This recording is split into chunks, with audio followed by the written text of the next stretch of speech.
I've gotten this probably at least 10 times, Dynamic or Blackriver.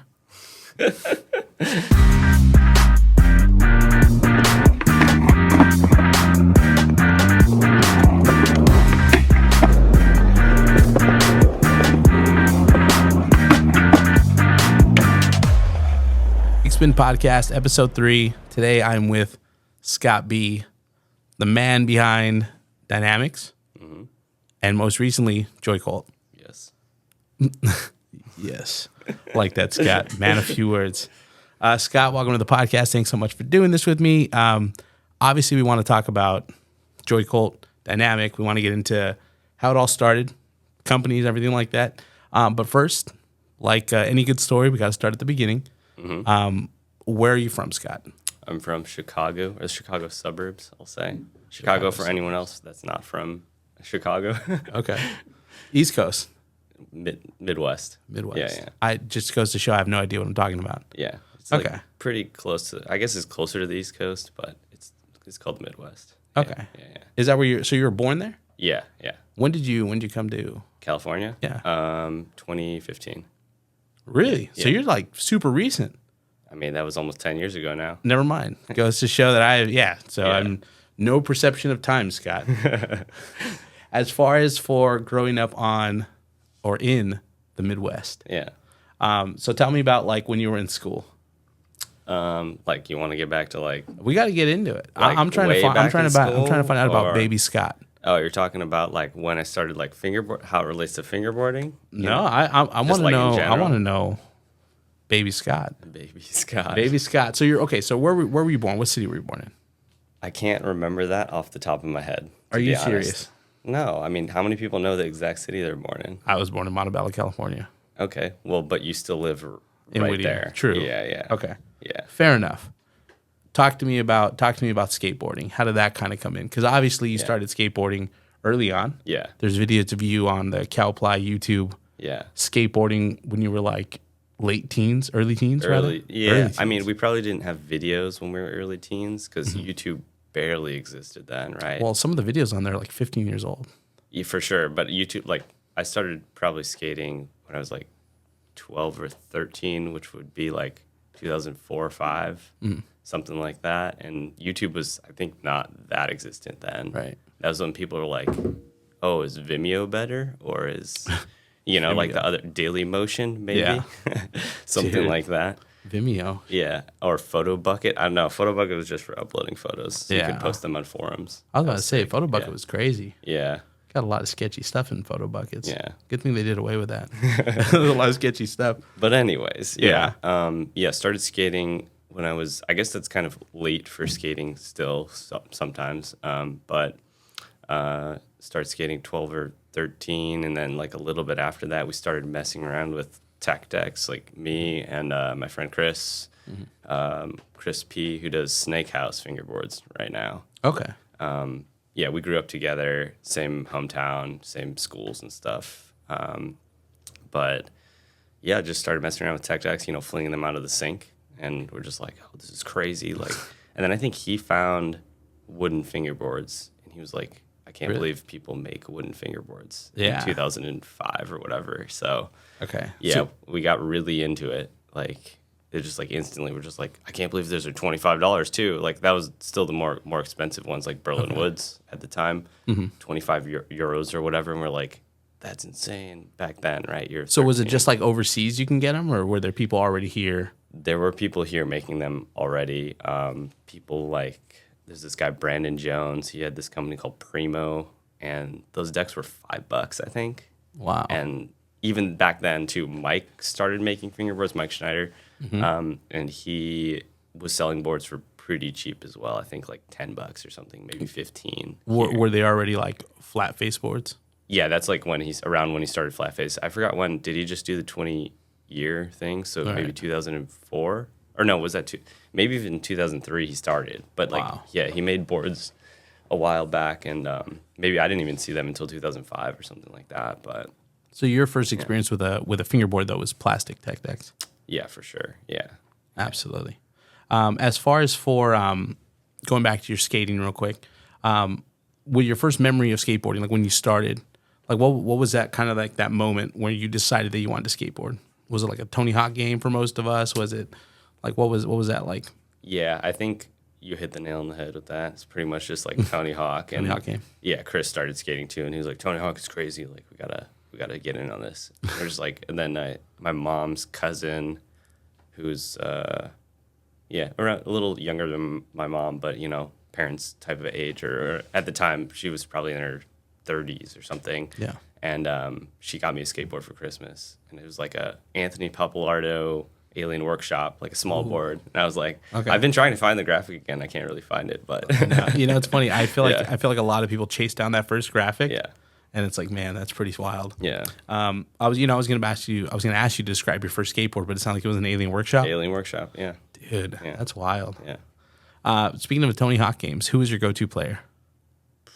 I mean, I remember playing the demo, and I would always play Muska because he had the backpack. The backpack. Yeah. The stereo. Yeah, I was like, this is crazy. That is pretty crazy.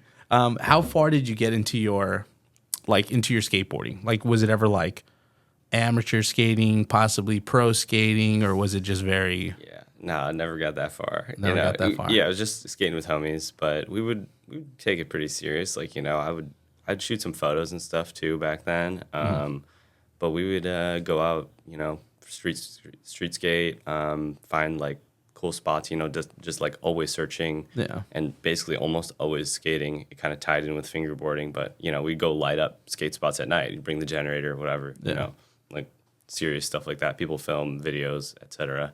So, but I don't know. I was never that good. Never that good? Yeah. I've seen the videos. You were okay. I could skate, but you know, not like that. Absolutely. Did you ever have a skateboard sponsor? No, I never had a sponsor. No sponsor? See, like I'm telling you, I wasn't that good. You seem pretty good from the videos I've seen. You seem pretty not good enough to be sponsored. What was like your peak skateboarding trick? My peak skating, let's see. So flat ground. I get flat ground On flat ground. I don't even know, like nollie inward heels or something. How are you not that good? I peaked at like heel flip. I mean, you know, Nollie inward heel. They're easier than you think. Okay, I'm gonna have to take your word Fingerboarding, for they're it. actually harder, I think. You think so? Yeah, I think so. Wow. Yeah. That'd be the first. What about nollie heels? Harder on a fingerboard or skateboard? Probably equally hard on both. I mean, I'm hard. sure some people that are really good at skating are just like, oh, nollie heels are easy. Yeah. They work, you know, skating. So I feel that. Okay, kind of bridging the gap between skateboarding and fingerboarding. Is it possible for someone to fully love and appreciate fingerboarding if skateboarding wasn't really something they were into when they were younger? yeah, probably. I mean, I did always think it was a little interesting getting into fingerboarding without skateboarding because you don't have that background, but I can see it, you know. I'm not going to knock it. Some people are into scootering. They're just like, oh, actually skateboarding's sick, but I just want a fingerboard. Okay, that's cool. Yeah. You know, why not? Absolutely. So you started out with tech decks, right? Mm-hmm. Obviously, when you were doing the tech deck thing and you're discovering new brands and stuff, something had to have clicked in your mind, like that there was something missing, obviously, because here we are with Dynamic. But was that like your first thought, like when you had a tech deck and you kind of realized, you know, a lot of people were like modding their tech decks and stuff like that. Was that something you were into as far as like modding your tech deck, or what was your earliest memory with that? Yeah, pretty quickly after we saw how serious people were with fingerboarding in general, people making videos, and then like wood decks, I'm like, I can do that. I can make a wood deck. Right. That was the first step. You know, everybody kind of starts with that. Yeah. So yeah, I got my, I don't know, what's Bondo mold tutorial, whatever sort Bondo of thing. mold. Yeah. And started cranking out decks like 2006 or 7 or something like that. So I was like 15. Okay, you started Yeah. with decks. Yes, yeah. Did you have a name for it? Yeah, Scott B decks. Scott B decks. Yeah. People know. Some people come up to me at events right now and they're like, check out this old Scott B deck. And I'm like, No, that's dope. Yeah. dude, Scott B deck. Yeah. That's actually pretty hard. Yeah. Just name your brand, just your name. Exactly. That's pretty sick. Well, I kind of do that with my Instagram. Exactly. So it works out, you know. I like that, Scott. Yeah. I like that, Scott. Okay, so we're doing decks with a Bondo mold, right? When does it? I mean, did you always want was that always the end game? Like you knew that you wanted to do a company, or when did that kind of like, when you were like, yo, I'm going to start selling boards or start selling trucks? Was that always like the end game? Like, yeah, definitely didn't think as far as trucks or anything like that back then. I was just like, 14, 15, 16, being like, I just want to skate. And like, if I can make money from this also, that's pretty cool. Yeah. But I never went into it, I think, in the beginning saying like, I'm going to make a business. I think people are oriented a little differently now when they see all this on social media and they're like, hey, there's this like 12-year-old kid that's making like an insane amount of money. So it's like everybody's business focused, but you didn't see that back then too much. Right. Obviously it happened, but it was a little different. So yeah, I just went in just being like, I just want to make cool decks, like makes sense. This is what I'm going to do. And eventually started selling them on my own, selling them to Flat Face, like after Mike expanded more and selling other people's stuff. So that was like first, most of the distribution for Scott B decks probably was Mike through Flat Face. Really? Yeah. That's pretty gnarly. Obviously you grew up with a lot of different dudes who now have like super notable names in fingerboarding with, when it comes to company, Mike Schneider, Flat Face, John Calply. Was that like having those friends that have done those companies, was that also a factor when it kind of came to yourself thinking like, okay, I want to do something too? Yeah, for sure. When we all like at least pushed each other in the beginning, like just fingerboarding, right? Me, it was me, Chris P, who does Snake House, John, who does Calply, Don, who does arc ramps. Mm-hmm. We all grew up in the same area, so we all fingerboarded together. That's wild. We just kept going, It's just like you skate, and then you go back and you fingerboard. You make cool stuff, Yeah. John had his own thing. Like he called his John C decks at first. So John C decks. That's the very beginning. I don't know how many he sold like that, but he rebranded it to Calply a little bit later. That's wild. Because I think there's some origin story. Maybe if you talk to him on the podcast, you can figure that out. Absolutely. Yeah. I told him we're hanging at Mike's house, and I was like, yo, got to get you on. Shout out, John. Yeah. As far as for like a lot of those videos, right, that we're talking about. So if you go back on Calply's channel, it's like 15-year-old videos of you fingerboarding and like with John and all that. It's super young, and it's wild. I was telling my wife, I was telling Jake that like a lot of the, like you were already gnarly back then at fingerboarding. You know what I mean? A lot of the stuff that we do now, we're thinking like, yo, I just nollie flipped out of that. I mean, you were doing it in those videos. Talk to me about some of those parks though, because a lot of it looked like it was just like books and just wood stacked on. Talk to me about those parks, like early on DIY. Yeah, really early on, anything we could find that was like cool, probably to fingerboard on. Like found this piece of like glass from like a shelf, You throw that on top of books. Yeah. And then you can make like a gap or something off of it. I'd made some things too, like, oh, you want to make the hubba next to it, right? So you make that out of wood with like angle iron next to it. But yeah, a lot of it's just thrown together at first when we were younger because we didn't have like, I don't know, that's the time I think when parents are like, yeah, you guys probably shouldn't be using power tools too much yet. Yeah. But like, or like under supervision sort of thing. It's like once we learned that, got a little older, 16, 17, 18, able to use power tools, then we can like make those like all the other parks that you saw in the videos. Yeah. Yeah. So that's pretty wild. At what point so we know you're doing decks at this point. Mm-hmm. What point did that kind of evolve to trucks? Like, is that kind of jumping ahead, or like what kind of went from here I am making Bondo decks to now I want to make trucks? Like, was there something missing? I mean, because when you started Dynamic, there was already pro fingerboard trucks out for a couple of years. Mm-hmm. So what was your mindset in that? Was there something missing from those, pro fingerboard trucks that were already out? Did you feel like you can bring something more to the table? Like, what was the mindset there? Well, there was a pretty big gap in there, and there was something missing that I didn't know how to do, and that was college. So yeah, just after high school, right? Go off to college 4 years. Mm-hmm. I went to school for engineering, so that probably helped in learning how to do a few things. Obviously it wasn't what I studied wasn't exact. I studied materials engineering, but it's not exactly like I'm not a mechanical engineer. Right. I learned that at my first job after college, which is why I moved out here. Oh, okay. So you moved out. So you originally moved out here for a job. Yes. Yeah. That's why I moved to California. Yeah. I interned here a couple times first when I was in school. But yeah, I didn't even think about making trucks or anything until, you know, I got to the first job and I was like, I got to do something else. And then I think it was like, I saw what's available, right? There's only 2 options or something.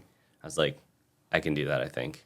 And my roommate at the time was like, yeah, you should probably just try it. You know, what's the worst that can happen? You lose a bit of money, right? Yeah. So, you know, sort of just like, just do it, see what happens. Okay. Made something different. So what were the because the first pairs of Dynamics were 3D printed, right? Like 3D printed metal. Yeah, is that right? I tried a couple ways. That's the thing, right? If you want to do something like that, you got to try it a few times before you get there, right? The first ones were actually 3D printed. Yeah. This was like summer 2015 when you dropped the V1s. Early 2016? Probably late 2015, Okay. and then I would say like the actual dynamic started in like 2016 because I did board rails at the time too in late 2015. That's kind of how I made like the connections out here too. I went to, I think Sorry for Fingerboarding was like the first event I went to. Okay. And I was like, oh, what's up? Like, now I live here. Like, Right. how you guys doing? And then I like that. Yeah. How's it going, Nash? Which, I mean, there weren't honestly many events in Chicago either. So, you know, it was a little different. I was like, I'll just start going to events out here. Why not? You know? Yeah. How is the, I mean, obviously there's a huge difference, right? Even now, like, you know, West Coast to East Coast or Midwest. What was that first initial like experience like going to an event back home versus going to an event here in SoCal? The event that I can remember going to in Illinois was like run by Homewood, and it was in. Let's see, did I even go to the second one? There was one. It was in like this like sports complex, you know, like an indoor soccer place, I think, and it was cool, you know, but I don't remember it too well. Yeah. Because like again, they were far and few between. Like I probably only went to a few events in Illinois total. Okay. Like again, I was only there from when I was fingerboarding in early or middle school to like going to college, and I probably went to 3 events total or something like that. When did Mike do his first rendezvous? Were you a part of that, or was that prior? Was that before you, or? Yeah, that was no. I fingerboarded at the time, but I didn't go because that was more like he did it in his driveway. Right. And I was like, well, I'm not really gonna fly. I didn't really know Mike that well back then. Yeah. So yeah, he just did it in his driveway, and it was like I remember looking forward to the video one time. I had to go on like a family road trip, and we were just like, I'm like, oh, Mike's gonna release the like rendezvous video. Like I gotta download that and put it on my PSP so I can watch it. the PSP. Yeah, it's pretty funny. Dang. So then, your relationship with Mike was that? So that wasn't like.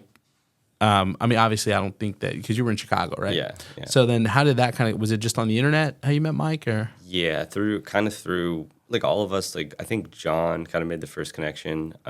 He would like talk to Mike online a little bit, and then he went to one of the early rendezvous, like 5 or something, and then he would talk to Mike a little more, and then we were always like we'd like talk to Mike as well, and then I think when we got a little older, we were like, okay, we're all gonna go out there in the summer, you know, when we have a little bit of time, no school.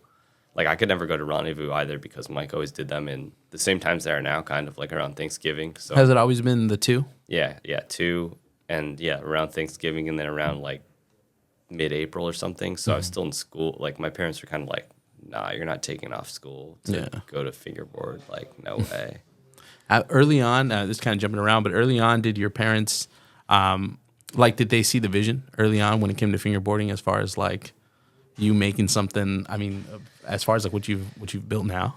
I think when I made fingerboards back in high school, it's kind of funny because like I was like, I'm gonna do that for the summer job instead of like work at some random place, you know, because when you're 16 or something, they're not going to give you that many hours either. Right. I don't know if it's still like that, but a lot of times that there's like, oh, you're young. Part-time. You get like 10 hours a week or something. 8 hours, 10 hours. Yeah. Yeah, exactly. So I was like, Mom, I can make fingerboards and like just sell them to Mike every week. And she was like, okay, well, you better stick to it because it's like, you know, now you're a kid. You just want to like do whatever in the summer. Absolutely. Yeah, and then she was always the one. She's like, "You got to finish these boards before you go out and skate or whatever." Yeah, I was like, "Yeah, that's pretty funny." All right, so jumping back to as far as for the V1 trucks, so they're 3D printed.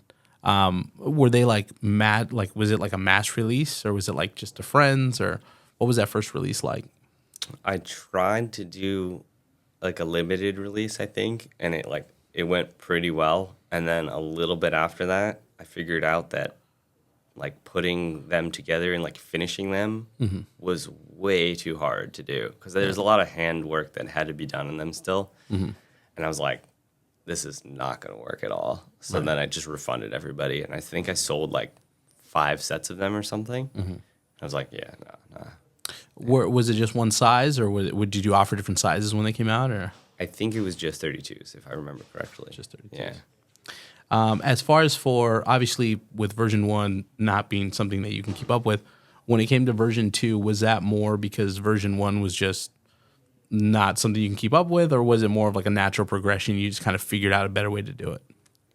A little bit of both. That, like, kind of, I couldn't, like, literally the first way is no go. Yeah. This is like, I was like, well, what's the way that people do it? You know, this, and then the way that people do it, you have to get parts manufactured. So there's like no way to do it otherwise. Like literally, like if you're hand finishing trucks, like you're going to have a bad time. Yeah. So, yeah. How many would you say, I mean, do you still have a pair of V1s now? I think I do in a box somewhere. I think I still have some unprocessed ones too. Really? Yeah. Which I could probably process better now using like better tools, but I'm not going to do that. Yeah. No, you got to keep them like that. That's like fingerboard history. You guys go in a fingerboard museum one day. Yeah. Dude, that's pretty sick. As far as for V2, right? So now we're talking way better trucks. What kind of went into that? You talk about manufacturing. Obviously, we don't want to give away the sauce, right? But can you talk to us a little bit about like what goes into the manufacturing side of it without...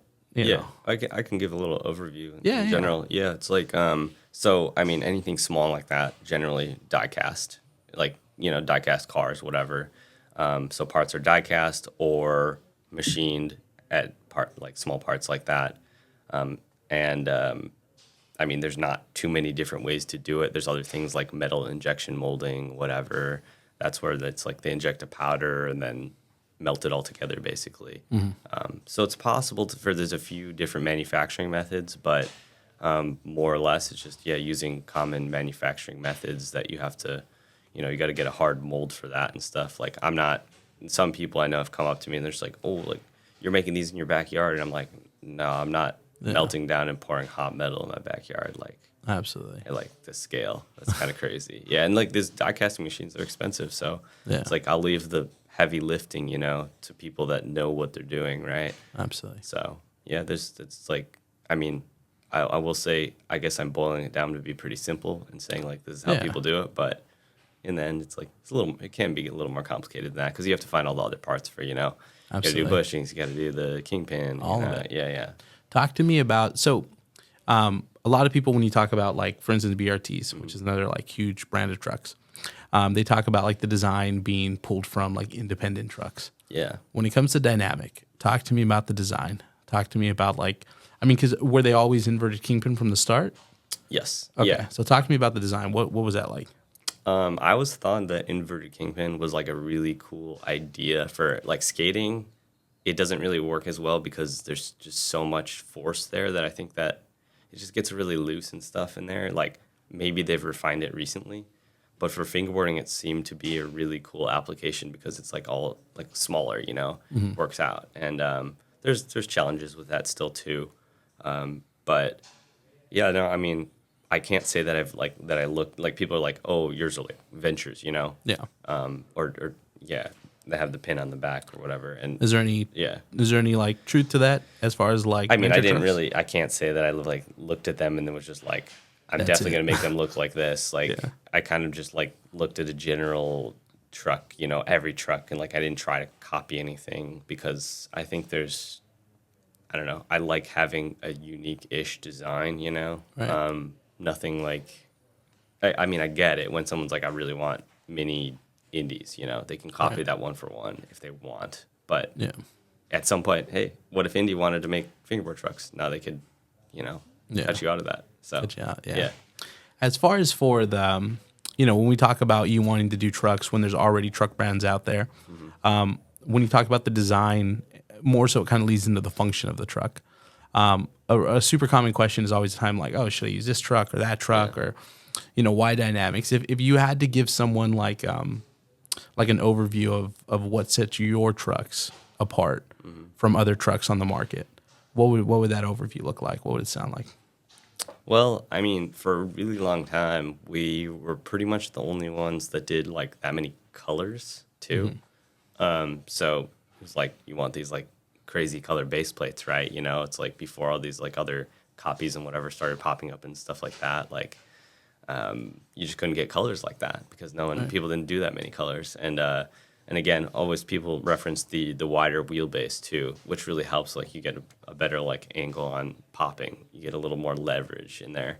So yeah, that's like a main thing. People are just like, oh, widens the wheelbase a bit, and then you just get like this. Like you use lower decks, it really feels like you're like, oh, I can actually like lift this now. Like sometimes like if your wheelbase is too far in on a lower deck, then you're just like, this feels like it goes nowhere. So yeah. What about the trial and error process with that? Because I mean, you don't always get it right the first time. Yeah. Was there like a huge process of like you make a set, no, it doesn't feel right. Make a set, no, it doesn't feel right, or what was that like?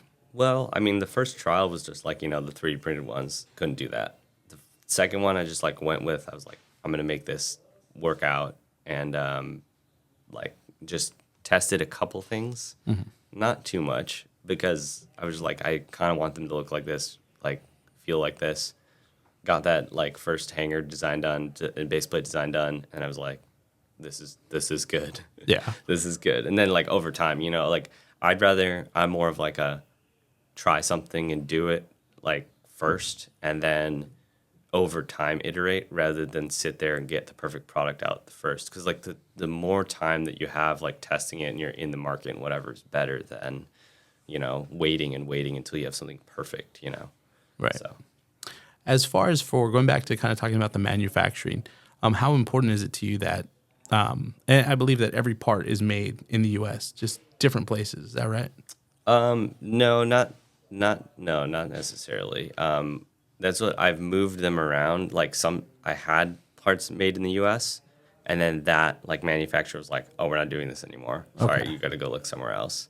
So no, like nowadays they're just made in many different countries around the world. Yeah. Okay, yeah. That's what I kind of wanted to, because we had that conversation. Yeah. And so just to lightly touch on that, are you able to get like, what is the thought process behind that?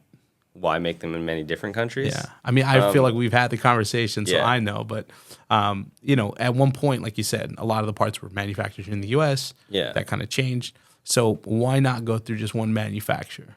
Well, the reason to do that is that, I mean, again, you can do that in the U.S., and there's still no guarantee that they're going to keep your design, like, set, like, they won't steal it, right? Right. Sometimes that happens even here, but obviously you probably, if you went to China and said, hey, here's my full truck, make this, you'll see a copy probably before you get to market, something like that. Right. So making everything in different places around the world, that no one has, obviously it can still be copied, right? Right. As you can see, it's popped up every single truck. So again, maybe I don't need to do that anymore. But it's just in the beginning, at least, to like protect each design, so that no one knows like exactly how things went together, like, or if they did want to figure that out, it's a little harder for them. Right. Whatever. People are smart, but yeah. You try to be smarter. Yeah. You are smart. Yeah. Well. Okay. Yeah.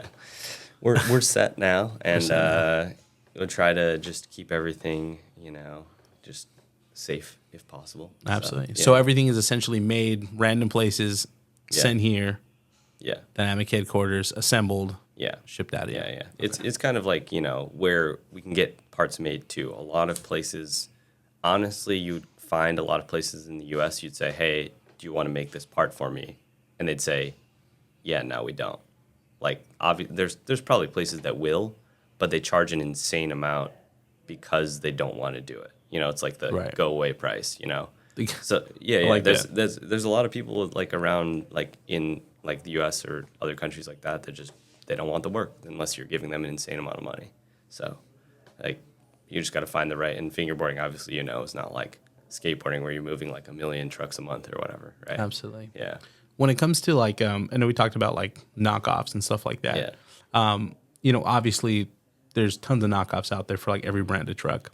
The people that in the community that will like participate in that, right? Well, they'll go and they'll actively buy knockoff dynamics and do you feel like that?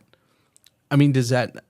How do I want to word this? But do you feel like does that bother you at all? Do you feel like it hurts the community at all, or hurts small businesses to shop like that to get the knockoffs, or do you kind of understand it? Yeah, no, I don't like knockoffs. No. Yeah, nah, I'm not. I don't buy fake clothes. I don't buy whatever, fake whatever. Like, I don't think that stuff's good. So Absolutely. Yeah, I get. I mean, it happens, right? It's just gonna happen. It's easy to copy, right? Mm-hmm. But it's not something that I'd ever recommend, or people that, it kind of gets perpetuated because a lot of people that buy, they say maybe they make a unique product too, that same manufacturer, right? Now you're just giving them money, and then they can use that money to make more copies of other people's legit stuff. So Yeah. It kind of sucks. I don't know. Okay. Yeah. No, I feel it. Yeah. So a little pivot here, right? So it seems that every time there's because there's a lot of truck companies, right? Mm-hmm. There's at least a dozen, right? But when the conversation comes up about top tier trucks, there's always the top two. I feel like it's always either Dynamic or BRTs. I feel like that's always a conversation. As far as for it's seemingly online that there's like this truck beef between BRTs and Dynamics.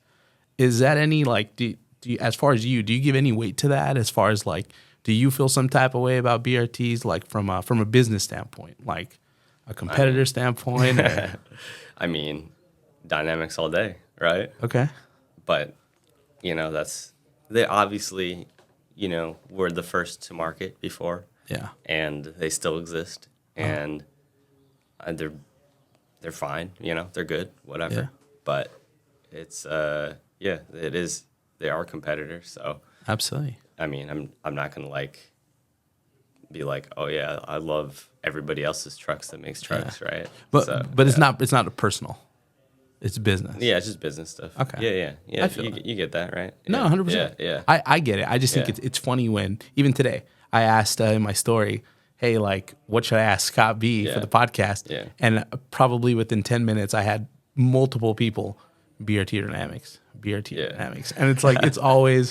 Why would they ask me that, though? They know what I'm going to say. Yeah, maybe they're just looking for a troll, Scott. I will say, hey, I mean, I try people's setups with BRTs. I'm like, I can't really use this Can't now. do it? Yeah, I can't use it now. Respect. Yeah. Okay, so going a little deeper into Dynamic, it's been said that Dynamic has legendary customer service, which I would have to agree. Prior to getting to know you, I've only had, and I say this proudly, I've only had one issue with Dynamic trucks. And it was like I reached out, it was handled quick, efficiently. If someone does have an issue with the pair of Dynamic trucks, what in your mind, like, what's the best route that they can take? Probably email. Email? Yeah, I mean, of course, people DM, but I mean, you get a lot of DMs too, I'm sure. And it's hard to handle requests from DM because then you're like not on a computer, like everything else is on a computer, but then you have to like look at your phone and then email's great. Okay, so blasting you in their story is not the way to go. Blasting me in the story is not the way to go. Not the way to go. I've had that conversation with many people. Yeah. Like if you have a strip base plate or whatever, it's like, just email Scott. Just email me. Yeah. Absolutely. I'll get I'll get the base plates. The reason that I haven't ever put them up on the website is because I've had so many like colors, Yeah. It's a lot to manage with that as well. And we'll get there. Absolutely. So then people can just buy base plates, Talking about base plates. Yeah. Is strip base plates 100% user error? 100% user error? I 90%? Mostly user error 80%. because like I've had base plates forever, and that just like if you don't mess with them really, like they're fine. Yeah. Over time, if you're like hard on trucks, like they can probably break, but same with skate trucks, right? Right. Same with any product, especially miniatures, dealing with miniature screws, anything like that, threading. Yeah, it's hard to deal with, and I get it. Happens. But Absolutely. yeah. As far as for Dynamic, they're not. It's not just trucks, right? You do boards, you do obstacles, and stuff like that. Talk to me just a little bit about the boards. Are those made in house, or Yes. when people talk about?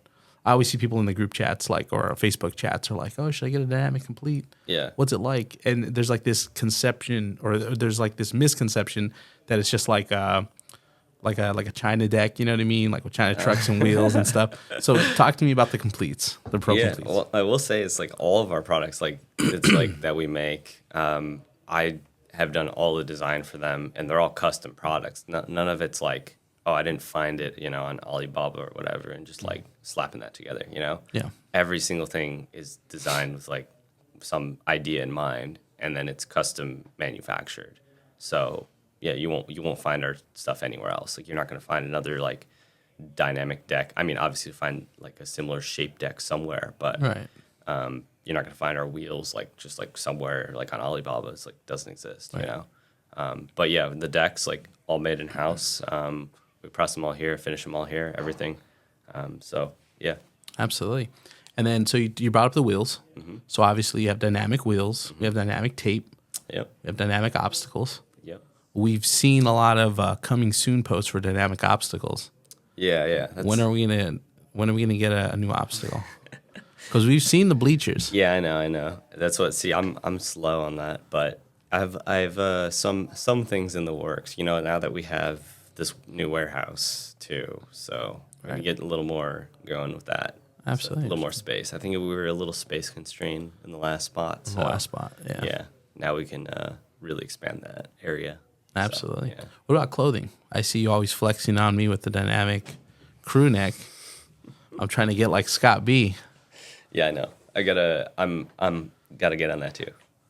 There's so many things. Everyone's I always feel like, it. I oh, feel you it. gotta do this. You gotta do this. Like, I feel it. yeah, we'll get it done. Side note: Did you hear that? Did you hear that song, the Scott B rap song? We'll shout out FB Light. Yeah. It was hard. Yeah, I know. Yeah. It was super hard. Yep. Gonna have to get a full paid for trip to the next Dynamic Sesh. That's super. I haven't performed live. I sent him some stuff. Yeah. Heck yeah. That's dope. As far as for the, I feel like when people talk about brands, another thing that comes up is like teams. The dynamic team is like, I feel like no one really knows who's on, or like it's not who's on, who's off.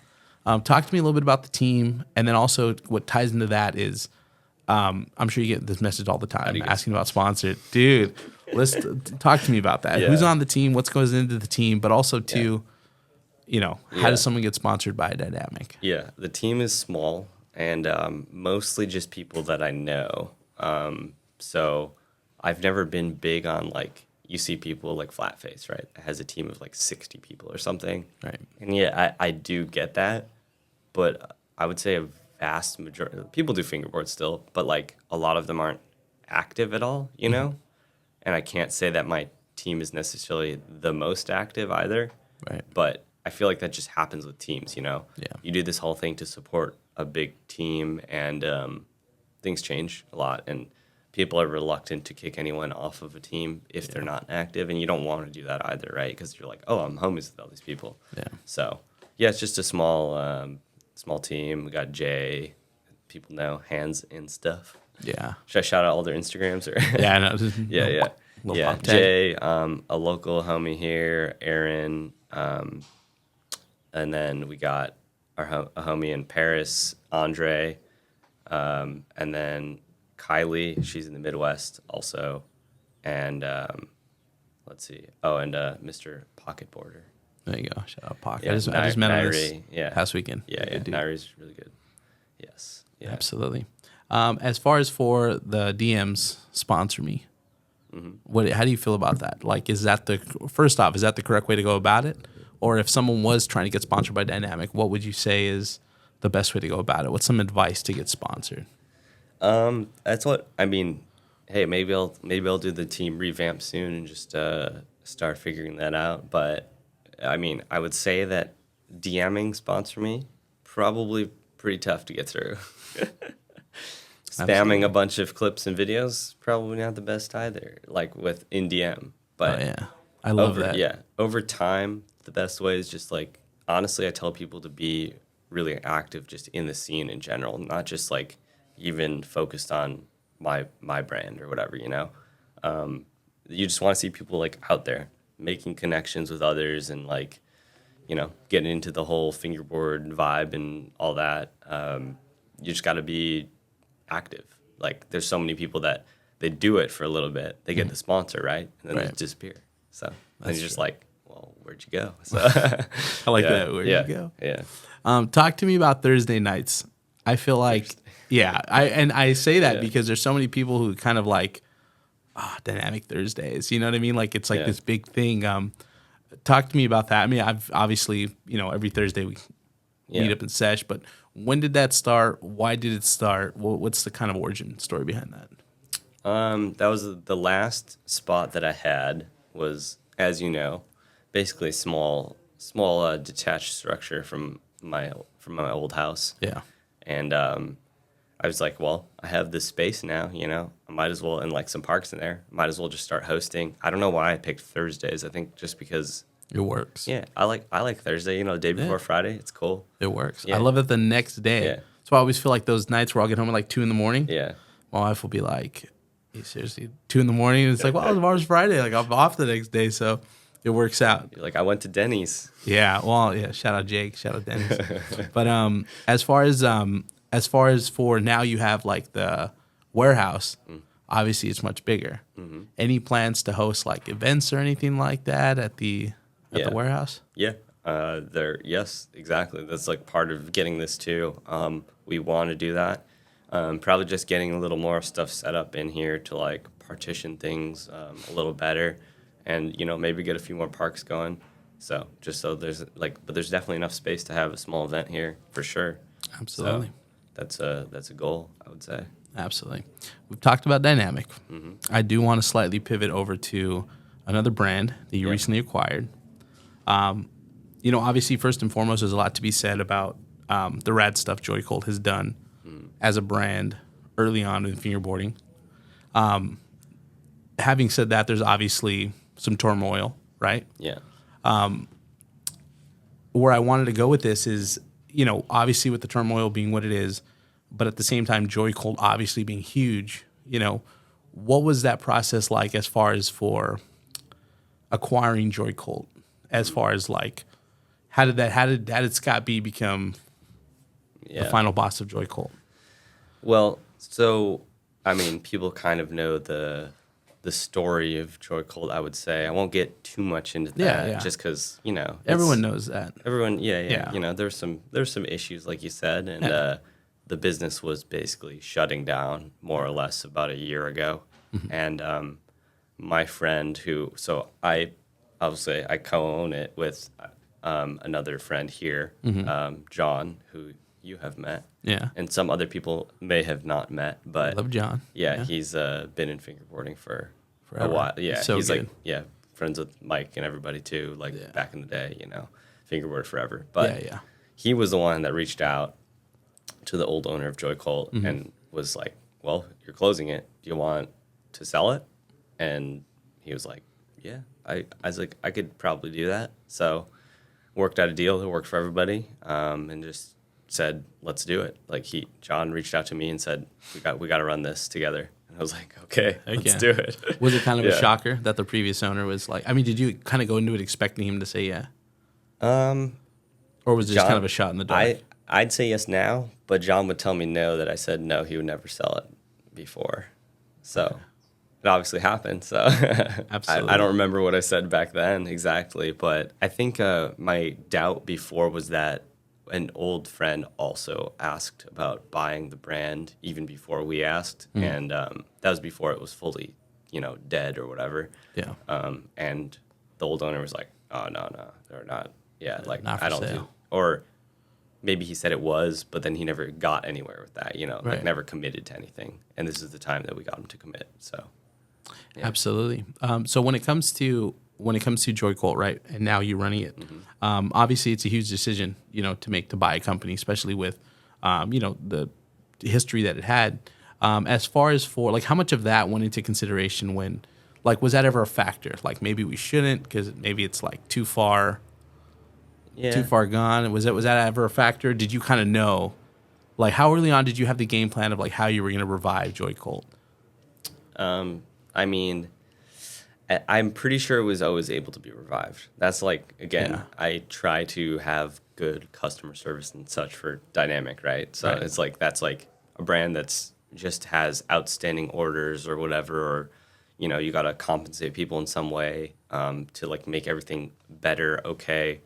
And then just, I mean, I was like, I'm pretty sure it can be brought back, you know? Talk to me about that, because I know that you, when you first started making the wheels, one of the first things we talked about is that you wanted to make everyone whole, right? Everyone had an issue with Joycult. What was that like?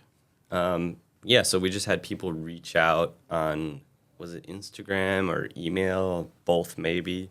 We just said, hey, you got an outstanding Joycult order you want it to be taken care of. Again, we probably won't reach everybody.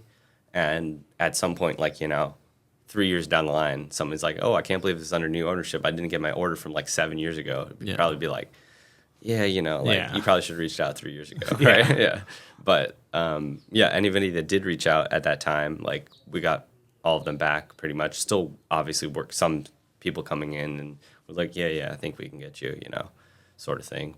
And there's some other things we're working towards, like getting a couple wholesale orders that were old ones from a while back, getting those done too. Absolutely. But yeah, that's again due to the old owner doing some stuff. So no worries, you gotta get that reputation back. As far as give me an estimate. How many sets of wheels do you think you've replaced on just good faith? That we've replaced? Like how many of those back orders did you take care of? Definitely at least hundreds. Hundreds? Yeah. I can't put an estimate on it exactly. I don't, but yeah, we did quite a few and like shipping all of them and everything, you know. Okay. Yeah. It's a lot. As far as and this is probably definitely just a rumor, but I wanted to ask you about it. New Joycolts are made to only work with dynamic trucks. How much weight does that carry? Zero weight. Yeah. Would it make sense for you to want to do that? Definitely not. From a business standpoint? Yeah, probably not. That would be wild. Yeah. I don't even know how you could do that. Or I'd have to get, you know what I have to do? I have to get custom bearings and then custom axles for the trucks. So then my wheels would only fit, like dynamic wheels would only fit with them too. That's wild. And no other wheels would fit with dynamic trucks either. So yeah, that's like impossible. It's so hard to do. So expensive. It's like, Absolutely. Yeah. Some people have said that they prefer old Joycult wheels over new Joycult wheels. Is there any weight to that in the sense, are you doing like totally different molds, totally different materials? Like if someone says, oh, I prefer these older ones over the new ones, like, is there like an argument to be made on that? Or are we talking like very similar molds, very similar products, materials? Yeah, like legit, it's the same material that has the last, like some people, okay, I will say way back, you know, when the wheels were like first started, that material was probably different, or I'm pretty sure it was different. Right. I don't know the whole origin story and like history, you know, because I'm not sure what was true or false based on like what the old owner said of like, this is a new material. This is, I don't know, you know, that's some of that I'm pretty sure was not true, but I'm not sure and I can't say. But at least the most recent wheels that were released, like before we acquired the brand, have the exact same material as these wheels now. I will say though that different pigments, different colors, they do affect the durometer of the wheel and how they feel slightly. Just slightly though. Right. So sometimes people can get a wheel probably and be like, this feels a tiny bit different, but in effect it's the same material, you know, just as additives. So absolutely. Yeah. What about, so I know obviously you do the wheels. You have the decks, right? And those are all made in-house as well? Yes, those are all made here. Yeah. You obviously have the clothing. Yep. Are we any plans for any Joycult obstacles? Specific Joycult obstacles? Yeah, probably with the spin up of dynamic obstacles, we'll get Joycult ones going too. Okay. Yeah. Okay, so we definitely have something to look forward to there. Yeah. One thing, so I've seen other companies do blem sales, whether it's decks, wheels, whatever. Yeah. Even obstacles. Yeah. I feel like for some reason, I feel like people notice it more with Joycult. Like it's something you guys lean into a lot. Yeah. For those of us who don't know what a blem sail is, or even a blem wheel, Yeah. give us some insight on that. Yeah. So a blem is just like minor cosmetic defect sort of product that still works fine. And the reason they're so prevalent before we acquired the brand was that the manufacturing process of these wheels is tough, and there were a lot of blemished wheels. There were like a lot of blemished wheels. Right. So the old owner didn't want to, you don't want to just throw them away. You want to make something off of them. Right. So then that's why I feel like it became bigger than the actual like good quality wheels. And a lot of the time the good quality wheels back then were like not even that good either. So like the blem wheels that we have released now, they're not bad. Right. Some of them obviously, some of them can have an issue or whatever, but we'll always replace that, Yeah. But they're generally just a minor, like a pinhole or something on it. We're just like, well, somebody's like, they don't want that, so we'll just sell them at a discount. Okay. That being said, we're always working on our manufacturing process too, and maybe eventually we'll get to it where we honestly won't have that many blems. So Okay. yeah, so maybe they'll go away. There it is. We'll see. If someone does have an issue with Joycult, same deal like Dynamic, send an email. Exactly the same. Yeah. Exactly the same. Yeah. So not roasting Joycult in your story. Yeah. No. Definitely not. Absolutely. Talk about a Joycult team. Is that something that we can look forward to? Yeah, we haven't figured that out yet exactly. Who or what, like, because there was a big team before. Yeah. Again, that's the same thing. I honestly don't know who was on the team that's still fingerboards. I'm not sure.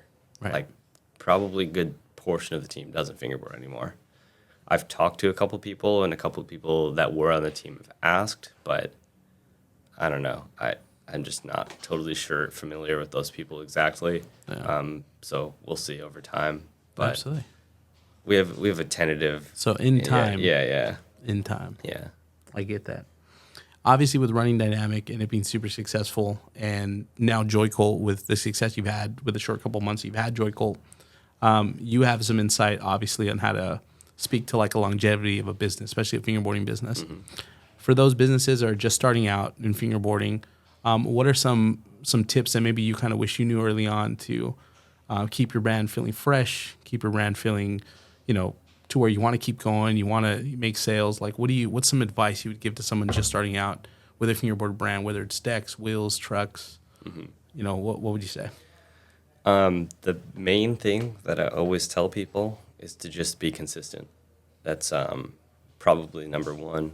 Just literally keep putting stuff out, Like, I would say that's the main thing that sinks brands is you make a stock of decks or you make 2 stocks of decks, and then life happens, right? You go away for 3 months, people forget about you. If you're consistent, people always see you around, Then you're consistently innovating, making new things, and that's just literally just be around, You got to make the connections, of course, in the scene and everything, but literally just being able to like put out product or just like show up all the time. That's like the main thing. And like, again, I'm probably not even the best at it, like, because there's times where I'm just like, I don't want to get on Instagram, Right. It's a lot to handle, Yeah. And I'm like, social media is never my like thing that I like to do that much. But yeah, if you just always show up, always put out new stuff, always think of new things to do, and eventually, and you keep showing those, like you'll get there. It's also not like you can't force anything. Like I don't think I've ever seen a fingerboard brand that just starts and then is like, I'm gonna be the biggest fingerboard brand like right now. That doesn't happen, right? Right. You have to say, I'm gonna be a really big fingerboard brand in 10 years, and 10 years is a long time, but if you're consistent for those 10 years, you will be there. So it's hard to think about, but yeah. Absolutely. Yeah. To kind of wrap it up here, as long as you've been fingerboarding, mm-hmm. right? And from those clips of you, 13, 14 years old, skating with John, till even now, watching you fingerboard, you still look like you have mad fun fingerboarding. How do you keep fingerboarding from getting stale? Like, how do you is it just the love of fingerboarding, or in your mind, like, some insight on that? How to keep it fresh? Yeah, I mean, you can always pretty much innovate and make new stuff, and that's like a big part of it now for me. Rather than just being like I want to do cool tricks or whatever, you know. Like back then was just like, oh, we just want to fingerboard because it's like skating, and you just like can't skate all the time. So you're like, oh, well, I can get this crazy trick on fingerboarding, and film it. That's dope. I can like.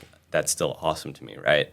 Just like I can't say that I've made like a full part in a while. Right. I think the last one was like 2020 or something. Yeah. The COVID one, yeah. And that's gnarly. We need another one. Yeah. So maybe I should film a little more. But yeah, just, I mean, pushing yourself like that way is really sick. But like to complement it, just making new things too. Right. Just being there and being like, I think this would be sick for fingerboarding. I'm going to try to do that. And just having that all combined together, you're just like, that's fingerboarding, you know? Where do you see fingerboarding and more so Joycult and Dynamic in the next 5 years? We'll still be around. I like that. I like it short and sweet. Yeah. This is how we're going to end the interview. All right. I'm going to ask you a couple questions from Instagram. Yeah. We're going to do short answers, so nothing too crazy. But also, too, we're going to do some no nuance no nuance questions. I'm going to say two things. Mm-hmm. Don't think too hard about it. Can't give any insight on your answer. You just got to pick one. A rapid fire. Rapid fire. Which one do you want to do first? But you're giving me like multiple choice? Multiple choice. Okay. Let's do Instagram first, and we'll finish off with the other one. All right. Let's look at some of these questions. Let's see. I don't know if you want to answer this. Feel free to not answer any of these. How much did you pay for Joycult? I can't say that on here. Can't say that. Okay. No worries. Let's see. How did you make dynamic plastic decks so good? Just went with a good shaped deck, and then said this should like be basically what a better tech deck is, and then just like made like a real shape, like because tech decks always have that weird concave, you know. Mm-hmm. Just like we're gonna make an actual fingerboard, but just out of plastic. Absolutely. Yeah. Why the name Dynamic? At first, there is a story about this. I wanted to 3D print trucks, right? So I was like, oh, you know, you can 3D print, you can change things. I was like, oh, I can be dynamic, you know? And then I was like, oh, okay, yeah. Kind of clicks. Yeah. I like that. Yeah. I can be dynamic. But now I don't do it that way. So. Well, there you go. Yeah. What do you dip your chicken fingers in? Barbecue sauce, ranch. Yeah, barbecue sauce or ranch. Okay. Are we ever going to get 38 millimeter dynamic trucks? Find me a few more people that want them, and then yeah. Okay, sounds good. Let's see. I've gotten this probably at least 10 times, Dynamic or Blackriver. You know the answer to that one. Absolutely. Yeah. We're going to do rapid fire, okay. All right? Yeah. I'm going to rattle them off. You just got to pick one. No nuance, can't give any insight. Ready for this? Sure. Ready? First answer comes to mind. Skateboarding or fingerboarding? Fingerboarding. Joycult wheels or dynamic wheels? Dynamic wheels. Good. I may need some insight on that one. That was burritos or tacos? Burritos. Apple or Samsung? Samsung. Scott, first off, that's why your texts are green. I never said anything, but low key. This is a Google phone, though. Okay. I actually don't like Samsung. Okay. Yeah, I just chose Android. So, okay. Yeah. I was wondering why the little bubbles were green. I almost thought I mean, I had an iPhone back in high school. I got the iPhone 2G, you know? The 2G, yeah. But then I did iPhone 4 after that, and I was like, yeah, I think I'm done with these. Wow. I've been Android ever since, so, yeah. Wow, that's... No FaceTime. I wasn't expecting that. Just going to start messaging you on Instagram only, so I don't have to see your green bubbles. That works. Taylor Swift or Kanye West? I'll take Taylor. Frontside flip, good job. So the dynamic awful final boss is a Swiftie. Frontside flip or backside flip? Frontside flip. Cats or dogs? Cats. Wow, respectable. Target or Walmart? Target for sure. Wow. Dynamic inverted kingpin trucks or dynamic SE base plates? Inverted all the way. Yeah. First design. That's Scott what they're for. Yeah. We have climbed to the top of the Bigspin Podcast mountain. I don't know what I'm talking about. Yeah. Thank you for doing this with me. Dude, Bigspin Thank you. Yeah, Podcast, thanks. episode 3. Thanks for having me. Absolutely. Yeah. Scott, Yeah. that was it. That was beautiful. Thank you. Yeah. Bigspin Podcast, episode 3, Scott B.